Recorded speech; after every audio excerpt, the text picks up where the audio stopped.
Every night at the same hour, Dana Cole lit a lamp. It was not a large lamp.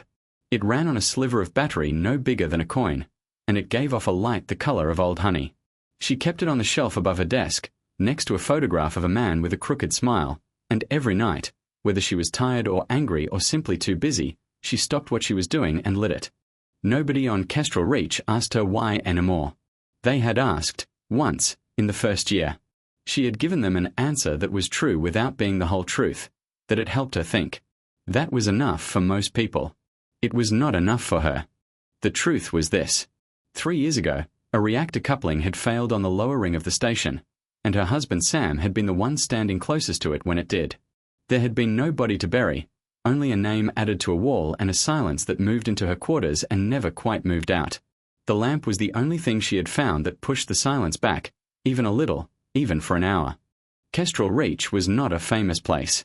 It hung in a slow orbit around the gas giant Noving, 3 months hard travel from the nearest human colony and considerably longer than that from Earth itself, which most of the 4,000 people living there had never seen and did not expect to. They pulled ice and metal from Noving's rings, refined it, shipped it outward, and lived their lives in the enormous quiet of the deep dark. It was the kind of place where everyone knew everyone else's business, where a broken water recycler was a crisis and a good harvest of frozen ammonia was a holiday. It was also, until one Thursday morning, a place where nothing had ever happened that anyone would call history. Kestrel Reach ran on a rhythm as steady as a heartbeat. At the start of every shift, ice haulers went out in small boxy tugs to skim frozen ammonia from Noving's outer ring, hauling it back in nets that glittered like caught stars. In the refinery below, the metal that gave the station its living came up out of the melt in long grey bars, stacked and logged and sent outward on slow cargo runs that took months to reach a buyer. Children, of which there were perhaps 60 on the whole station, went to lessons in a repurposed cargo hold that Dana had personally fought to keep heated even in the leanest years. None of it was glamorous. All of it mattered enormously to the people doing it, in the particular way that small, hard-won things always matter more than anyone from somewhere easier would expect. Dana had learned to love that rhythm the way you learn to love anything that keeps you upright. She walked the ring every morning before her shift officially began, not because her position required it, but because it let her see, with her own eyes, that the station was still whole. She knew which recycler valve stuck in the cold hours before dawn. She knew which hauler pilot always ran 10 minutes late and which one always ran 10 minutes early, and she had long since stopped trying to correct either of them. She knew, better than she knew almost anything else in her life, exactly how many people depended on her not losing her nerve, and she had built her entire self, in the 3 years since Sam died, around never letting them see her lose it. Ravi Patel was up in the observation ring, running a diagnostic on a set of aging thrusters, when the light changed. He noticed it before the sensors did, the way people who have spent their whole lives around machinery sometimes do. The starlight through the dome dimmed, just slightly, as though something enormous had passed between the station and the dark beyond it. He looked up from his tablet and saw the ship. It did not look like a ship so much as an idea of one, a long pale shape without a single sharp edge, the color of something that had never been touched by weather. It moved without sound, without visible thrusters, and it stopped at a distance that Ravi's instruments told him was exactly, precisely, deliberately far enough to seem polite. "Dana," he said into his comm, and his voice came out smaller than he meant it to. "You should come up here." She came up in her work clothes, hair still damp from a shower, and stood beside him at the viewport, and for a long moment neither of them said anything at all. "That's not one of ours," Ravi said, unnecessarily. "No," Dana agreed. "It isn't." Down in the comm center, the station's old translation software, built to handle nothing more exotic than 3 human languages and a smattering of trade code, began flashing a warning that it had detected an incoming signal it did not recognize and could not parse. Then, a moment later, it stopped flashing, because somehow, impossibly, it had parsed it after all. A voice came through every speaker on Kestrel Reach at once, calm and warm and entirely unfamiliar. "Greetings," it said. "We have been listening to your station for 11 of your days. We did not wish to alarm you by arriving sooner than we were ready to speak clearly. My name, in the closest sounds your language allows, is Vard. I come on behalf of the Verdal Concordance. We would like to help you." Dana looked at Ravi. Ravi looked at Dana. "Well," she said quietly, "there's the history." Down in the refinery, the ice haulers had stopped their tugs mid-run, hovering in place like children caught mid-step, staring up through the domes at the pale shape blotting out a wedge of stars. In the cargo hold that served as a schoolroom, a teacher named Priya Anand had gathered all 60 children into the center of the room without quite knowing why. Some instinct older than any protocol Kestrel Reach had ever drilled telling her that whatever was happening, it should not be watched alone.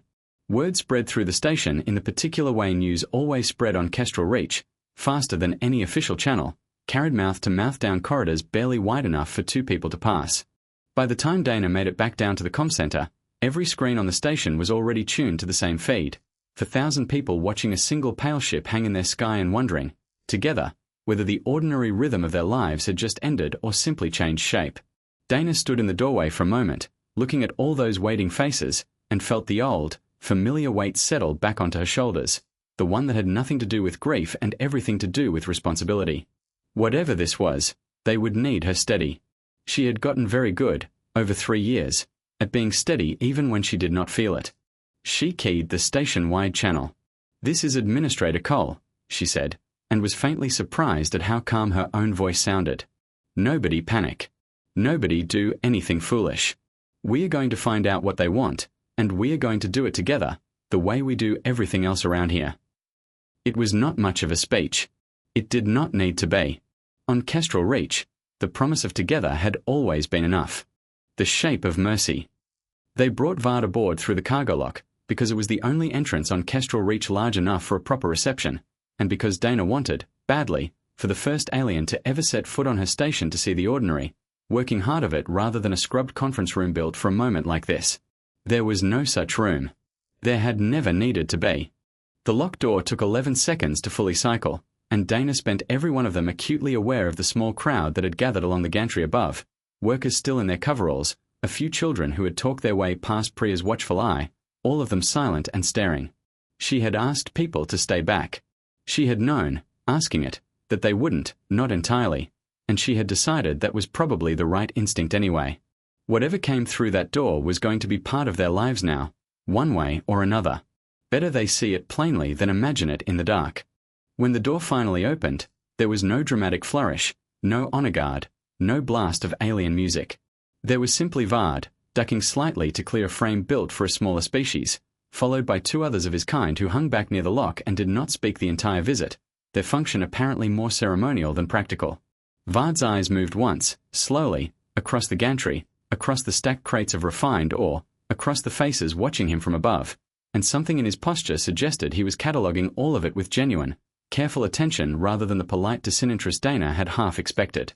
Vard was tall in a way that made the ceiling seem lower, with skin the pale grey blue of a winter sky and no visible mouth until he spoke, at which point a seam simply opened where one belonged. His eyes were large, gold-flecked, and unbearably calm. He wore no weapon that Dana could see. He also, she noticed, did not seem to need one. "Your station is smaller than we expected," Vard said, and it did not sound like an insult. It sounded like a man taking notes. "And older. Your equipment predates much of what we would consider standard for a colony this far from your home system."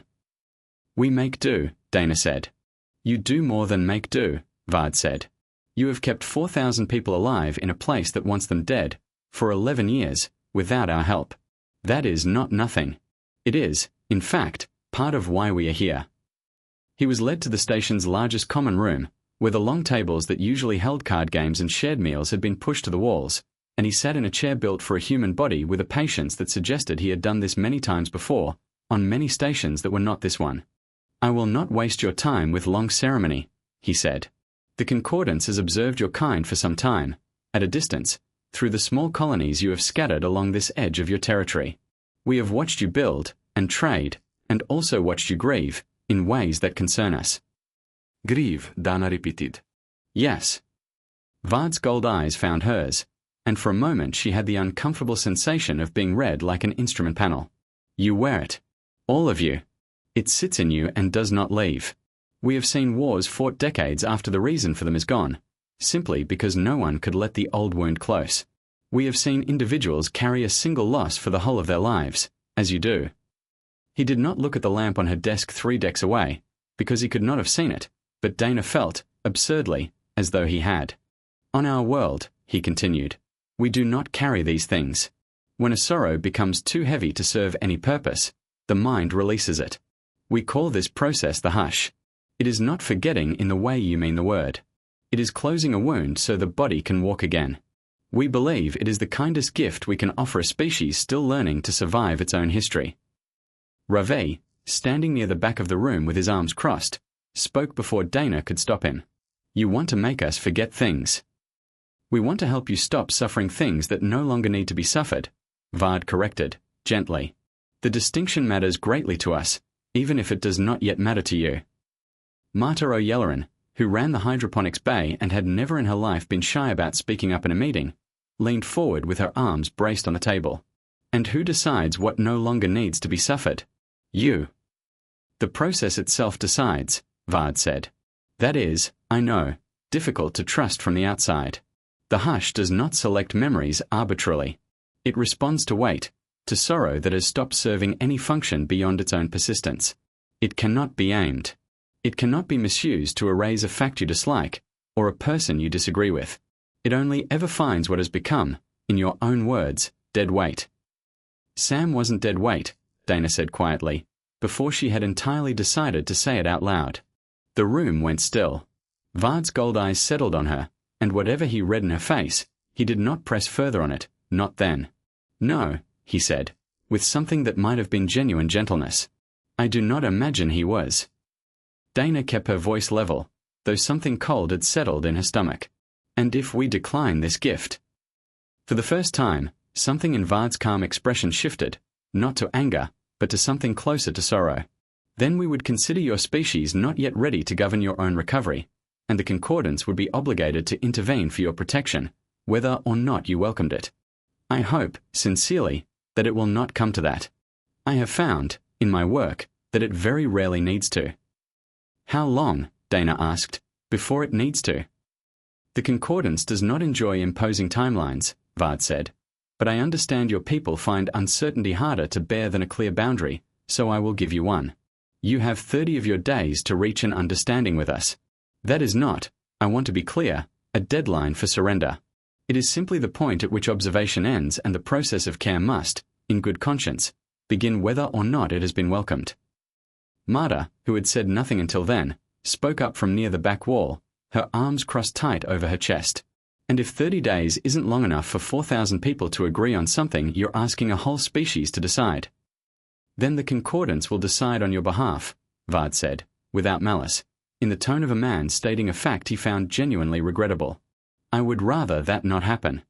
I have found, across many worlds, that people generally arrive at the same conclusion in the end. I would prefer Kestrel Reach arrive there on its own. He rose, inclined his head in a gesture that might have been a bow, and left them with a small device the size of a coin, which he said would let them reach him at any hour, and a silence in the common room that felt, to Dana, exactly like the one that lived in her quarters every night after the lamp went out. What the wound is for. The days after Vard's visit did not feel like the beginning of a war. That was, Dana would later think, the strangest part of it. There were no threats shouted across the comm, no ships arrayed in menacing rows. There was only a growing stillness outside the station's windows, where 3 more of the long pale ships arrived and took up positions with the unhurried confidence of people who were certain they would not need to hurry. The Concordance called it an observation period. Dana called it, privately, a countdown. She spent those first days doing what she did best, which was talking to people. She sat with the ice haulers and the reactor techs and the woman who ran the hydroponics bay, and she asked them all the same question, in different words. Would you take it, if it were offered? Would you let them close the wound? The answers surprised her less than she expected. Marta O'Yelleran, who had lost a daughter to a decompression accident 4 years before Dana ever set foot on Kestrel Reach, only shook her head. I don't want it to stop hurting, she said. I want it to matter that it happened.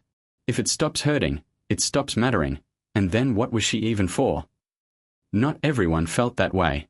A young dock worker named Felix, barely 20, admitted quietly that some mornings he would trade almost anything not to remember the ship he'd watched come apart on his first tour, the one that had killed 3 friends before he'd even learned all their names. Maybe it'd be a mercy, he said. Maybe they're right. She talked to others too. An elderly refinery hand named Costa, who had buried 2 wives on 2 different stations and said, with a shrug that did not quite hide how much the question cost him, that he'd made his peace with both losses a long time ago and didn't much like the idea of a stranger deciding his peace wasn't good enough. A young mother named Iris, who had never lost anyone at all and found the whole conversation abstract and faintly frightening, the way people do when a question has not yet found its way into their own life.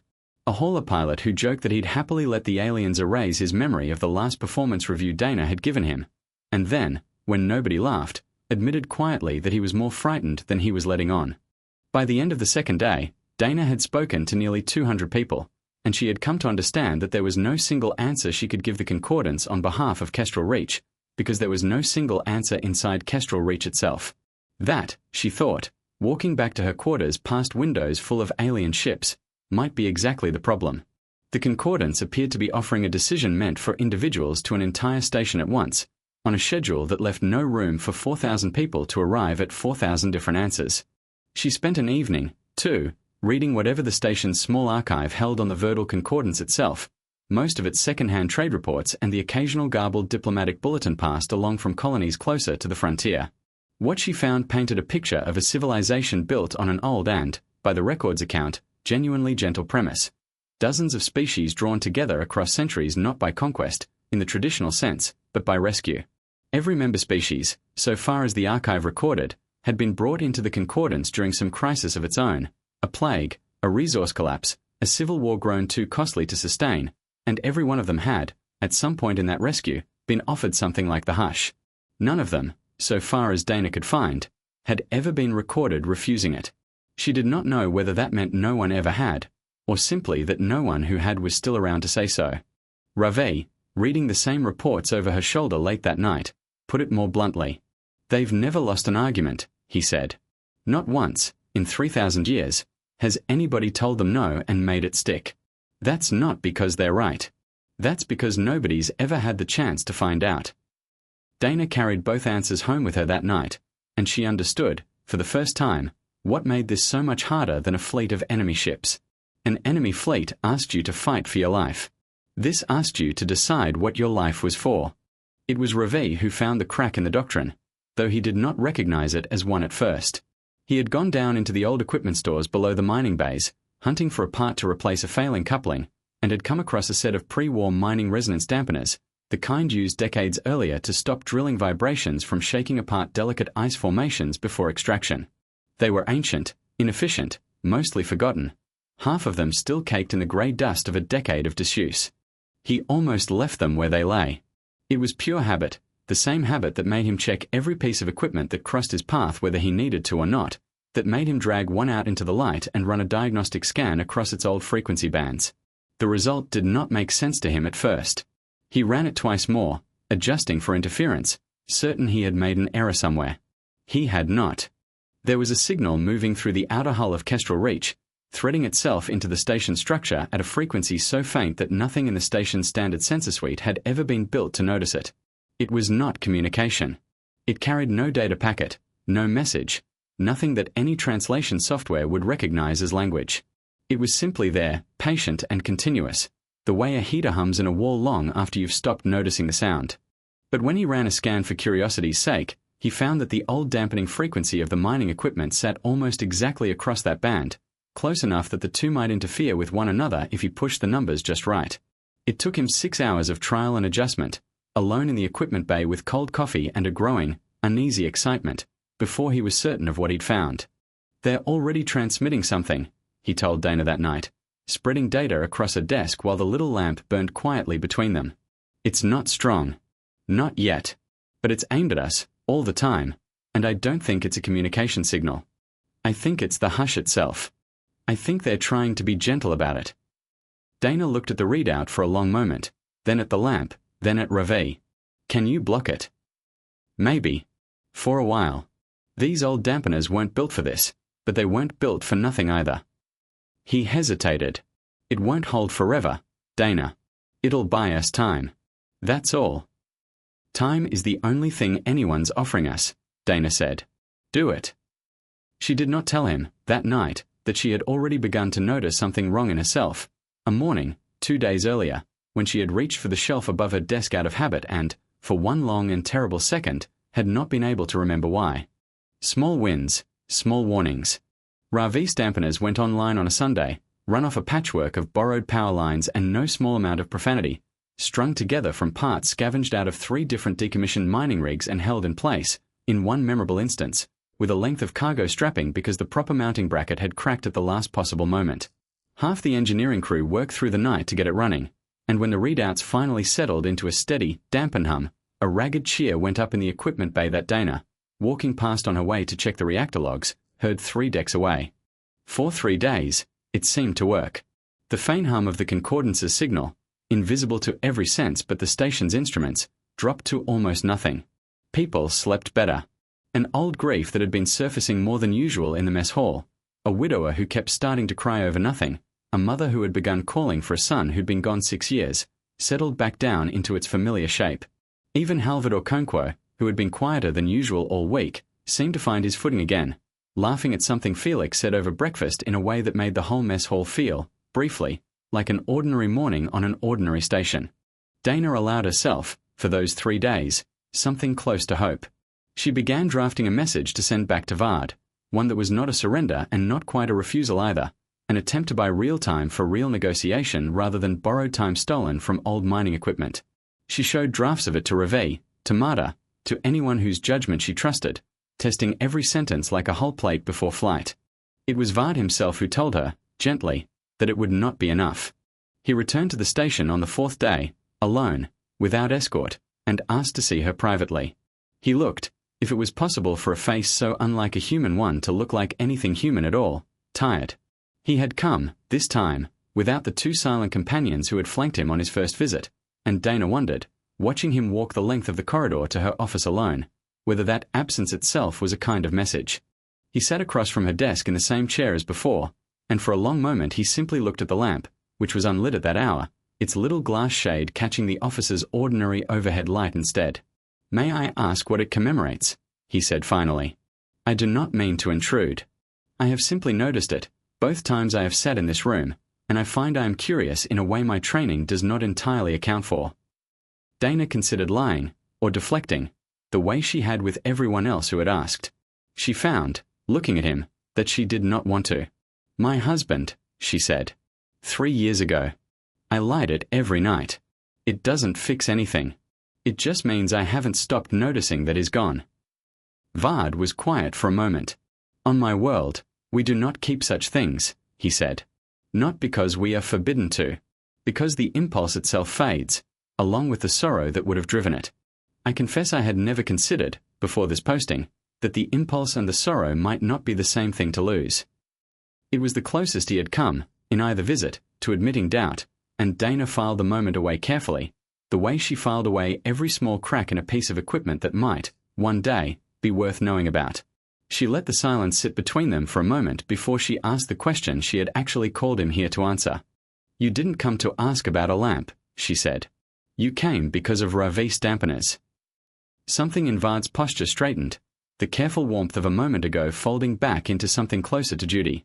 "Your engineer is clever," he said.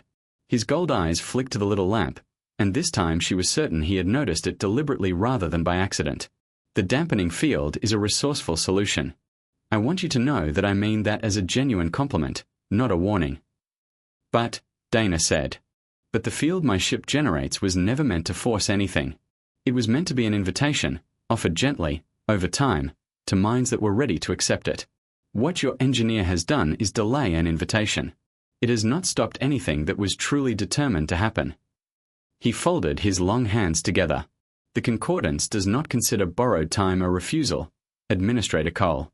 They will read your resourcefulness as evidence that you are still too wounded to make this decision clearly, and they will act to protect you regardless of your wishes. I am here to tell you, as a courtesy I am not strictly permitted to extend, that the timeline is shorter than you believe. 7 days. Then the field will not be gentle any longer." Dana felt something in her chest go very still. "You're warning us." "I am doing something I have not done before," Vard admitted, and for the first time, something in his careful voice cracked open just slightly, like a door left unlatched. "I do not fully understand why." He left without another word, and Dana sat alone in her office for a long time afterward, watching the lamp burn, thinking about the word invitation, and about how rarely, in her whole life, an invitation from someone more powerful than you had ever actually been optional. That night, the widower in the mess hall stopped crying over nothing. He simply stopped, mid-sentence, and looked around the room with an expression of mild, pleasant confusion, as though he had walked into the middle of a conversation he did not remember starting. When someone gently asked him if he was all right, he said, "Of course. Why wouldn't I be?" and could not, when pressed, remember his wife's name. The hush had found a way through Ravis dampeners after all. It had simply gone around the loudest signal to find the quietest wound instead. The price of forgetting. Word of what had happened to the widower, his name was Halvard Okonkwo, and the wife he could no longer remember had been named Inns, spread through Kestrel Reach faster than any official announcement could have carried it. By the next morning, half the station knew, and the other half had heard some version of the story that was worse than the truth, which was already bad enough. Dana went to see him herself. He was sitting in the mess hall in his usual chair, drinking his usual coffee, entirely himself in every way except one. When she asked him, carefully, if he remembered Inns, he frowned in polite confusion and asked who that was.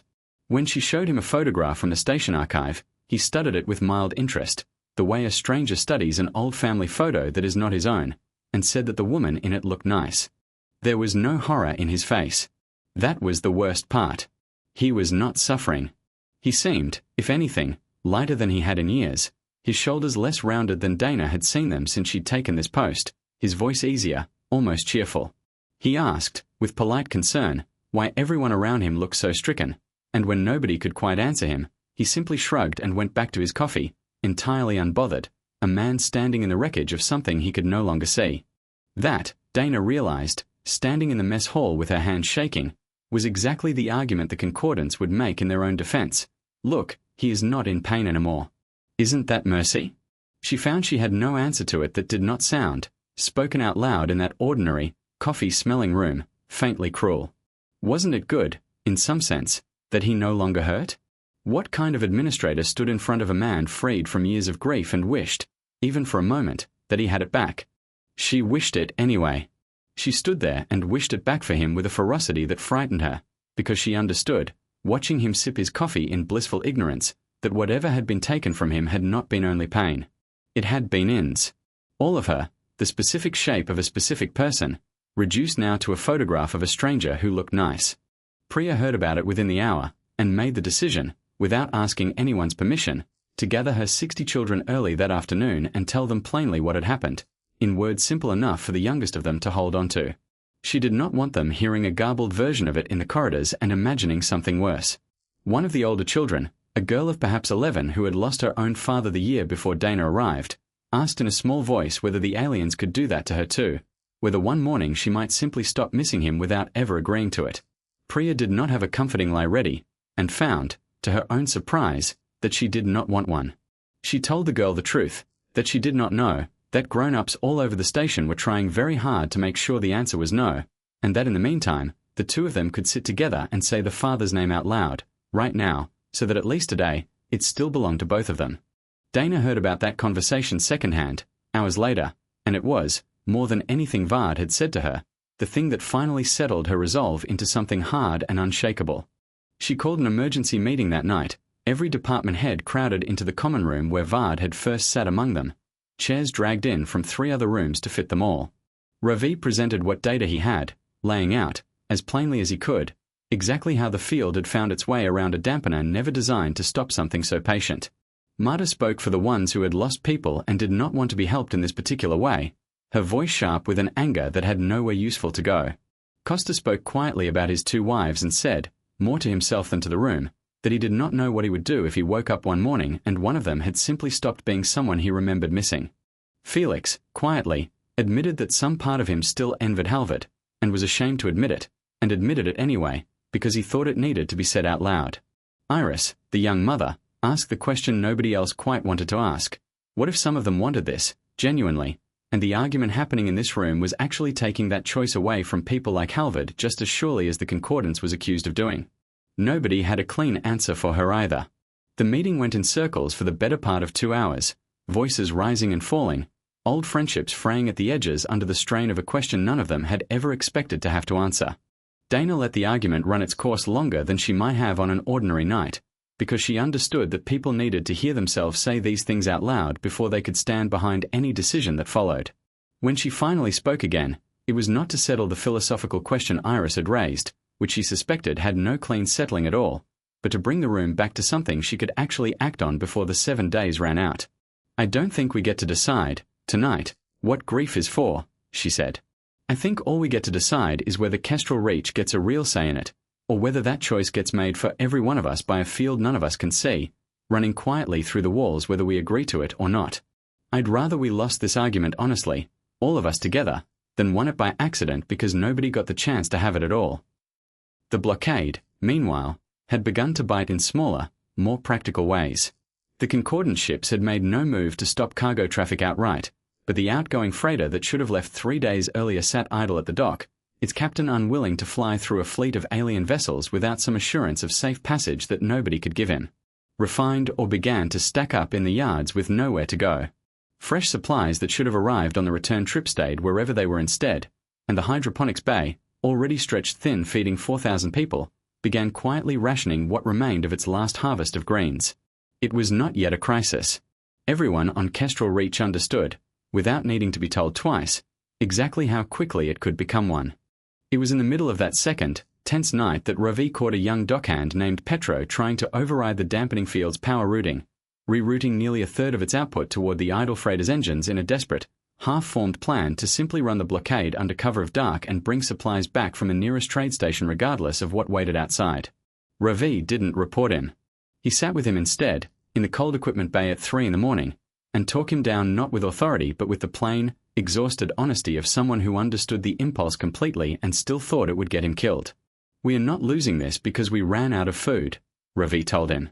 "We are losing it if we forget what we are actually fighting to keep. Don't let them take that from you before they've even tried."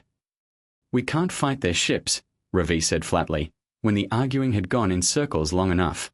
"We don't have anything that could scratch them, and even if we did, I don't think that's the fight they're offering us. This isn't a war. It's a medical intervention we didn't ask for. You can't shoot a doctor for offering you the wrong medicine." "Then what do we do?" someone called from the back. Dana had no answer for them that night. She went back to her quarters alone, and for the first time in 3 years, she found herself standing in front of the little lamp without lighting it, her hand hovering over the switch, afraid, genuinely afraid, in a way she had not let herself feel since the day Sam died, that if she reached for this small ritual one more time, she might discover that some quiet, patient signal had already reached in and taken the reason for it away. She lit it anyway. Her hand shook doing it. But she remembered, when it caught, exactly why she was doing it, and the relief of that small, private victory was so enormous that she sat down on the floor of her own quarters and wept for the first time in longer than she could say. It was there, on the floor, with the lamp burning steadily above her, that the shape of an answer finally came to her. Not a weapon. Not a trick. Something the Concordance, for all their careful compassion, had apparently never once had to witness and survive. The vigil. She called Ravi and Marta to her office before dawn, station time, and laid it out plainly. "They think grief is a wound that needs closing," she said. "They've probably never seen what it looks like when a whole community holds one on purpose, together, out loud, and doesn't break. I don't think they have a doctrine for that. I don't think they've ever had to." "You want to do this publicly," Ravi said slowly. "In front of them." "I want to broadcast it," Dana said. "Every name we've lost since this station was built. Every story behind them, however small. I want Vard to see it, and I want whoever he answers to see it too, because I think the only thing standing between us and that signal winning is whether they understand what they'd actually be erasing." Marta was quiet for a long moment. "You're asking people to grieve in public, for aliens, on a deadline." "I'm asking people to do what they already do at every memorial this station has ever held," Dana said. "Just this once, with an audience that needs to understand it more than we need privacy." It took 2 days to organize, working against Vard's 7-day warning with barely a margin left to spare, and Ravi spent most of that time coaxing every scrap of broadcast range out of the station's aging transmitters, stripping non-essential systems of power to feed it, aiming a signal not at Concordance Command, which he was fairly sure would simply filter it out as noise, but directly at Vard's own ship, close enough and specific enough that it could not easily be ignored. Marta took charge of the bay itself, recruiting a small army of volunteers to string lights along walls built for cargo nets, not ceremony, and to carry in enough chairs and blankets that no one would have to stand through what everyone privately suspected would be a very long night. Priya spoke to the parents of the 60 station children, gently, about whether the younger ones should attend, and in the end most of them did, sitting close to adults who held their hands a little tighter than usual. Costa volunteered to speak about his 2 wives before anyone asked him to, and when Dana thanked him for it, he only shrugged and said that a story only stayed alive as long as somebody kept telling it, and he supposed it was time he told this one to someone besides himself. Dana used the small coin-sized device Vard had left with her to reach him the night before the gathering, a call she made alone in her office with the lamp lit between her and the comm panel. She told him plainly what they intended to do, and why, and asked him, as a courtesy she was not certain he would extend back, to watch. There was a long pause on the other end before he answered. You understand, this changes nothing about the Concordance's authority to proceed, if the review period ends without agreement. I understand that's what you're required to say, Dana replied. I'm not asking you to promise me anything. I'm asking you to actually watch, instead of reading a summary somebody else wrote for you afterward. That's all. Another pause, longer this time. I will watch, Vard said finally, and something in his voice, some careful formality worn just slightly thin, told Dana that he had not entirely expected to say yes either. Not everyone agreed with the plan. A handful of colonists, including 2 of the hauler pilots, argued loudly that broadcasting private grief to an alien audience was undignified, that it turned mourning into a performance for the benefit of the very people threatening to take it away. Dana did not try to talk them out of it. She only asked them to trust her once, on this one thing, and reminded them that nobody would be made to speak who did not want to. In the end, all but a handful chose to stay for the gathering anyway, even those who refused to step forward and speak, because whatever else it was, it had become, in the space of 2 days, something the whole station wanted to witness together. On the appointed evening, the entire population of Kestrel Reach that could be spared from essential duty gathered in the largest open bay the station had, the one usually used for loading or, its walls lined with lights strung up in a single afternoon by people who had never planned a ceremony this size before and did it anyway. Dana stood at the front, the little lamp from her office in her hands, and began to read names. She read Sam's name first. She told them about the sound the coupling had made before it failed, a detail she had never told anyone, and about the 2 years afterward when she had not been able to sleep without the lamp lit, and how she had come, slowly, not to stop hurting but to let the hurting sit beside her instead of underneath her, until it became something closer to a companion than a wound. Then she read Inzorkonkwo's name, for Halvard, who stood near the front with an expression of confusion that slowly, as story after story was told around him by people who remembered his wife even if he no longer could, began to soften into something like grief borrowed back from the people who loved her too. Marta spoke about In's herself, about a woman who had once talked an entire supply committee out of rationing seed stock during a lean winter by sheer force of stubborn cheerfulness, and Halvard, hearing it, went very still, his eyes fixed on Marta's face as though he were trying, with everything in him, to reach for something just past the edge of his own reach. One by one, others stepped forward. Costa spoke about his first wife, gone 30 years now on a station that no longer existed, and about his second, gone 8, and about how strange and unexpectedly comforting it was to discover that loving 2 people across 2 different griefs had not diminished either one. A father spoke about a son lost to vacuum before his 18th birthday, his voice breaking twice before he finished, and nobody in the bay so much as shifted in their seats until he had said everything he needed to say. A woman spoke about a sister who had died slowly, of an illness that had taken 11 months to finish what it started, and how those 11 months had somehow been the most important 11 months of both their lives, full of an honesty neither of them had ever quite managed before the diagnosis. Ira spoke, unexpectedly, about a grief that was not her own at all, about watching her mother mourn a father Iris had never known, and about growing up inside somebody else's sorrow and only now, standing in this bay, beginning to understand what it had cost her mother to carry it so quietly for so long. Felix stood, finally, and spoke the names of his 3 friends from the ship that had come apart on his first tour, and admitted, in front of everyone, how much he had once wished to forget them, and how ashamed he was of that wish now, hearing it out loud. His voice shook through the whole of it, and when he finished, Priya, standing near him, reached out and took his hand without a word, and he let her, and neither of them let go again until long after he'd sat back down. Near the end, an old refinery hand nobody had expected to speak at all stood slowly, using the back of his chair for balance, and said only that he had outlived every friend he'd come to Kestrel Reach with 30 years before, and that he did not know how to explain to anyone who hadn't done it what it felt like to be the last one left holding all their names, except to say that he intended to keep holding them for as long as his own memory allowed, and that he had come tonight because he wanted, before that day arrived, to say every one of those names out loud to a room full of people who would remember having heard them. Dana closed the gathering herself, near dawn, not with a speech, but by lighting her own lamp one final time in front of everyone and setting it, gently, at the center of the bay, where it stayed burning long after the crowd had begun, in twos and threes, to make their way home. It was not efficient. It was not even, by any ordinary measure, hopeful. It went on for hours, long past the point where it might have made for good drama, into the small hours of station night, and it did not resolve into triumph. It simply continued, story after story, the way grief always continues, past the point where anyone watching from outside might reasonably expect it to stop. And somewhere above them, aboard a pale ship that had never once needed to watch a wound stay open on purpose and hold, Vard sat alone in a small quiet room, receiving every word, and found, for the first time in a very long professional life spent gently closing sorrows for species who had asked him to, that he could not look away. What Vard could not forget. The Concordance did not build ships with faulty instruments, and Vards told him, with perfect clarity, exactly what was happening to him as the broadcast continued into its fourth hour. His own species biology, tuned over centuries to release a burden once it had served its purpose, kept reaching for the reflex that would let this feeling go. It kept failing. He had witnessed grief before. He had witnessed it in a dozen species across 100 worlds, always at a careful, professional distance, always with the quiet confidence of someone who understood that his gift would arrive in time to end it.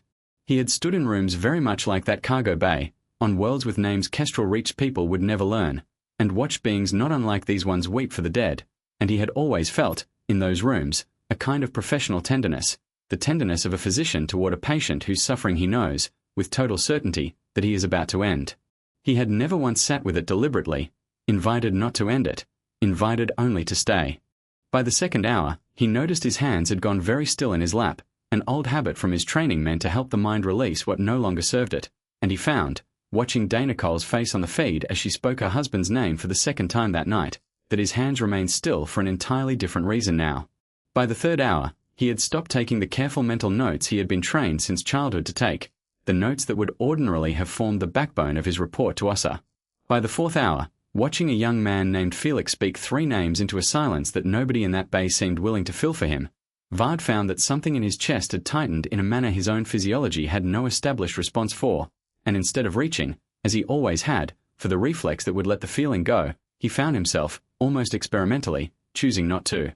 By the 5th hour, he found he had stopped trying to release it at all. He did not fully understand, sitting alone in his small room with the broadcast still running, what that meant about himself, only that something had shifted that his training had no name for. He thought of his own losses, filed away neatly decades earlier by the very process he had come to offer this station, and found, to his genuine astonishment, that he could not entirely recall what they had felt like before when the broadcast finally ended, near dawn, with Dana Cole's voice reading one last name into a bay gone entirely silent except for 4,000 people breathing together in the dark. Vard did something he had never done in his career. He filed no report to Concordance Command. Instead, he requested, through channels reserved for emergencies that were not supposed to include this one, a personal audience with High Warden Ossa, the Concordance official who had authorized the hush field over Kestrel Reach in the first place. "I have observed something," he told her, when the connection finally opened, "that our doctrine has no place for." "Explain," Ossa said, her voice carrying the same patient authority Vard's own had carried for years. He tried. He described the names, the stories, the hours of a wound held open on purpose by an entire community, refusing, collectively and without apparent limit, to let it close before its purpose was finished. He described Verdal Concordance standing at the front of the bay, grief given back to him piece by people who had simply refused to let a woman named Ins be erased from the record of things that had mattered. "They are not diseased," Vard said finally. "They are doing, deliberately, together, and at great cost, something our own people can no longer choose to do at all. I do not know if that makes them stronger than us, or only different. I know that I came here to end their suffering, and instead I have discovered that I no longer entirely trust what ending suffering is worth, if it costs a person the shape of what they loved." There was a long silence on the other end of the connection. "You are asking me to halt an authorized field," Ossa said finally, on the basis of one broadcast and one officer's doubt. I am asking you to listen to the broadcast yourself, Vard said, before you decide what it means. I have overseen 412 integrations, Vard, Ossa said, and for the first time her voice carried something other than perfect calm, something closer to genuine weariness. 412 species, gently relieved of burdens they did not know how to put down themselves. I have never once, in all that time, been asked to justify the kindness of that work to the very officer sent to perform it. I am not asking you to justify it, Vard said carefully. I am telling you that I sat in a small room above a mining station and felt, for the first time since my own losses were closed, the actual shape of what closing them cost me. I did not know, until tonight, that there was a shape to miss. I would like you to know it too, High Warden, before 4,000 more people lose the chance to decide that for themselves. The silence that followed was longer than the first, long enough that Vard began to wonder whether the connection itself had failed. When Ossa spoke again, her voice had lost none of its authority, but something underneath it had shifted, some old certainty worn thin by a single unwelcome question. Send me the recording, she said. All of it. I will listen before I decide anything further. She was as good as a word, though it took her 2 full days to do it, days in which Vard remained aboard his ship above Kestrel Reach with no further instructions, uncertain whether he had just ended his career or begun something he had no name for yet. When Ossa finally reopened the connection, she did not look like a woman who had merely listened to a recording. She looked, Vard thought, like someone who had been made to sit with a mirror for 2 days and had not entirely liked what it showed her. I convened 3 of my colleagues on the higher assembly, Ossa said. I played them the first hour only. 2 of them asked me to stop before it finished. 1 of them has not spoken to me since, and I do not believe it is out of anger. She paused.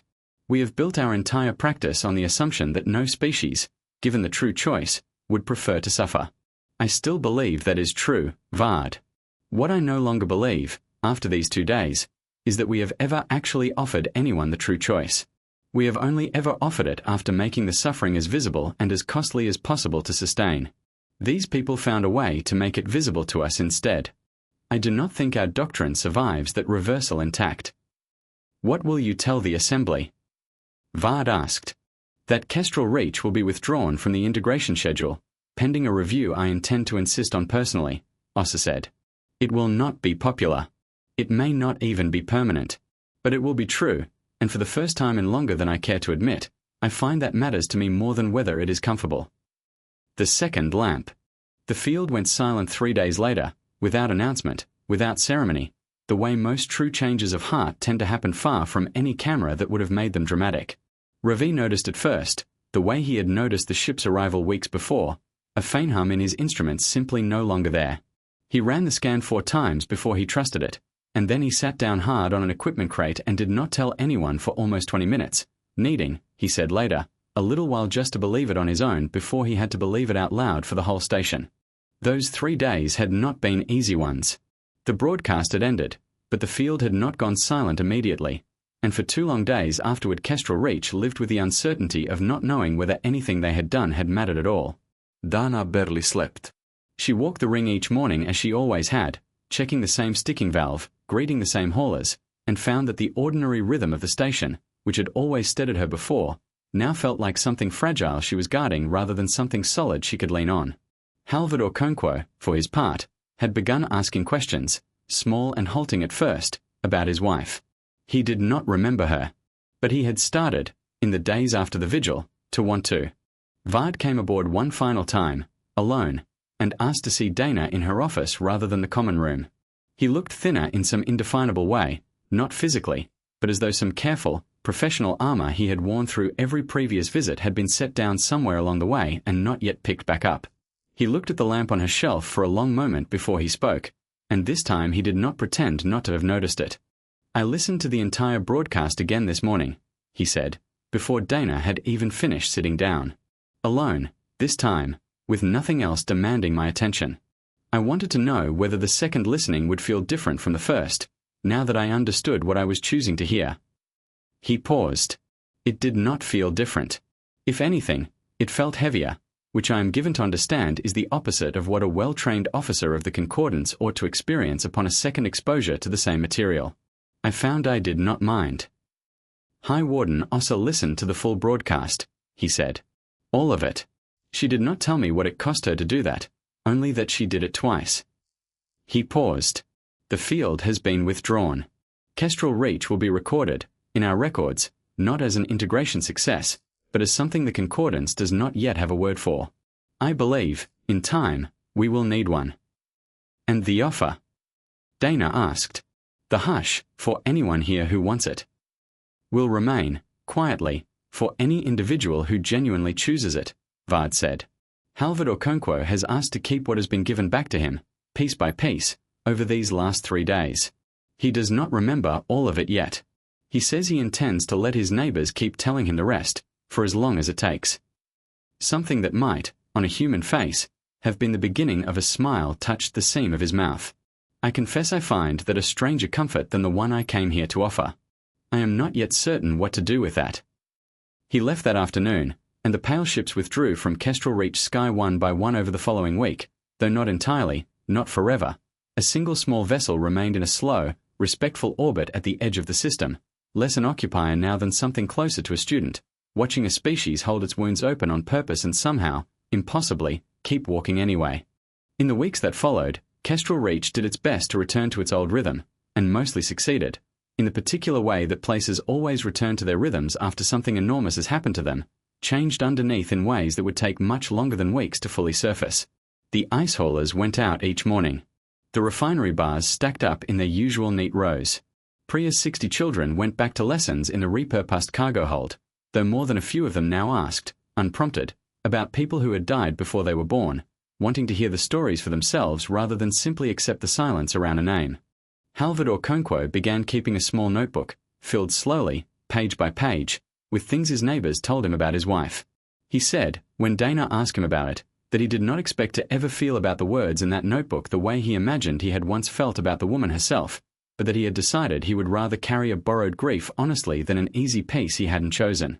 Marta framed a photograph of Inns and hung it in the hydroponics bay, where Halvard could see it every day without having to go looking for it, and neither of them ever spoke about whose idea that had really been. Dana kept lighting her lamp every night after that, exactly as she always had. But she was no longer the only one. Within a month, half the station had taken up some small version of the same private ritual, a candle, a photograph turned to face the room, a name spoken quietly before sleep, not to keep the wound from healing, but to keep it from being erased before it had finished meaning something. Ravi, who had never lost anyone he'd admit to missing, took to leaving a small light burning in the equipment bay each night anyway, for no one in particular, because he said it felt wrong, now, for the station to go entirely dark. Vard, in his reports back to a concordance that was still arguing over what exactly to make of Kestrel Reach, never did find the right word for what he had witnessed there. But 3 months later, from his slow orbit at the edge of the system, sensors still faintly tuned to the small station below, he noted something in his private log that he did not send to anyone, not even Ossa. At the same hour, every single night, 100 small points of light came on across the station's dark hull, one after another, all at once, and stayed lit until well past when any of them needed to. He had come to Kestrel Reach believing he understood exactly what mercy looked like. He left it no longer sure the word belonged to his people at all. Years later, long after Ossa's review had quietly reshaped the Concordance's doctrine for a dozen worlds still weighing the same offer Kestrel Reach had once faced, Vard would still find himself returning, in idle moments, to a single image from that assignment. Not the broadcast itself, not the long night of names, but the sight of 100 small lights coming on across a station's dark hull, one after another, patient and deliberate, at the same hour every single night, long after any of them needed to burn for practical reasons at all. He had spent his whole career believing that a wound's only purpose was to close. Kestrel Reach had taught him, slowly and at considerable cost to his own certainty, that some wounds were less like injuries and more like windows, and that a species wise enough to keep one open, on purpose, year after year, was not broken at all. It was simply choosing, every single night, to remember exactly what it had been given, and exactly what it had lost, and to let both of those things go on mattering for as long as it possibly could. That, he wrote at last, in the one line of his private log he never sent to anyone, was the closest thing to mercy he had ever actually seen.